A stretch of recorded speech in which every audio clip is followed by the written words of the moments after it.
बड़े साहब का ऑर्डर है, बगैर हेलमेट के किसी को भी जाने मत देना। वो क्यों साहब? हेलमेट ना पहनने की वजह से बहुत एक्सीडेंट हो रहे हैं और काफी लोग मर रहे हैं। Okay sir.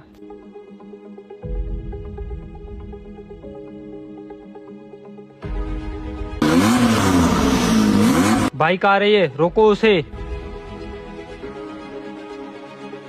रुक जाओ रुक जाओ। सर क्या बात है, क्यों रोका है मुझे? अभी बताता हूँ क्यों रोका है, पहले गाड़ी साइड पे लगाओ। अब बताओ साहब, मुझे क्यों रोका है? हेलमेट क्यों नहीं पहना तुमने? सर हेलमेट वो मैं भूल गया, अगली बार पहनूंगा। तुम लोगों के रोज के ये बहाने हैं, अभी तुम्हारा चालान कटेगा। चालान? शायद आप मुझे जानते नहीं हैं। मैं तुम जैसों को अच्छी तरह जानता हूँ। तुम वही हो ना जो कानून के रूल्स फॉलो नहीं करते, हेलमेट नहीं पहनते और लाइसेंस भी नहीं बनवाते। ऐसा तुम नहीं मानोगे, मैं तुम्हें अभी अपने भाई से बात करवाता हूँ।